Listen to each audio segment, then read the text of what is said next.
नमस्कार, मी लतिका निंबाळकर. माझ्या चॅनलवरती तुमचं स्वागत आहे.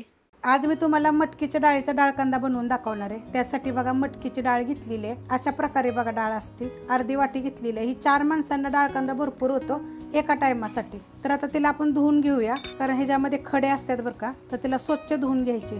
स्वच्छ धुवून घेतलेली आहे बघा आणि पाण्यामध्ये ठेवलेली आहे. कढई गरम करत ठेवलेली आहे. त्याच्यामध्ये तेल टाकून घेऊया.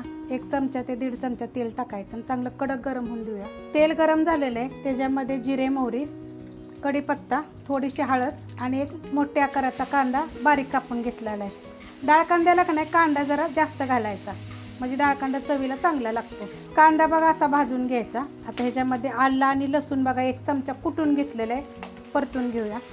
मिनिटभर परतलेलं आहे. त्याच्यामध्ये एक छोट्या आकाराचा टमाटर बारीक कापून घेतलेलं आहे आणि थोडंसं आपण परतून घेऊया. टमाटर बघा चांगलं सॉफ्ट झालेलं आहे. आता ह्याच्यामध्ये कोथिंबीर थोडीशी टाकून घ्यायची, कारण ही अशी टाकली की नाही की चवीला छान लागते. आणि वरनं परत थोडीशी टाकायची.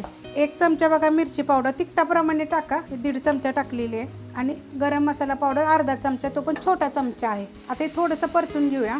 परतून घेतलेलं आहे. आता ह्याच्यामध्ये चवीप्रमाणे मीठ, आणि जी आपण आता डाळ धुवून घेतली होती का नाही, पाण्यातच ठेवली होती बघा, किती साफ पाणी आहे बघा, ते टाकून घ्यायची. पण डाळ ना मटकीची चांगली नीट करा, कारण त्यात खडं असतात, रेती असतात, गारा पण असते. ते पाण्यात ठेवली की कळती खाली राहतात त्या. मग आता तुम्हाला किती पाहिजे डाळ कांदा त्याच्याप्रमाणे करायचं, कारण शिजून एकदम थोडासा होईल. मग तर मी 1.5 ग्लास पाणी टाकले बघा. आणि ही जी कढईमध्ये जी केलं ही लोखंडाची कढई आहे. आता ही डाळ आपण चांगली शिजून देऊया. डाळ कांदा बघा आपला झालेला आहे. बारीक गॅसवर ठेवला होता, किती मस्त असा झालेला आहे. तर अशा पद्धतीत असतो डाळ कांदा आणि 1 नंबर लागतो. तुम्हाला जर अजून थोडा पातळ पाहिजे असला तर ठेवायचा. ह्याच्यामध्ये थोडीशी आपण कोथिंबीर टाकूया. तुम्ही भाताबरोबर खाऊ शकता, भाकरीवर खाऊ शकता, ज्वारीची, बाजरीची भाकरी. ही रेसिपी जर तुम्हाला आवडली तर लाईक करा, सबस्क्राईब करा, कमेंट करा आणि शेअर बी करा.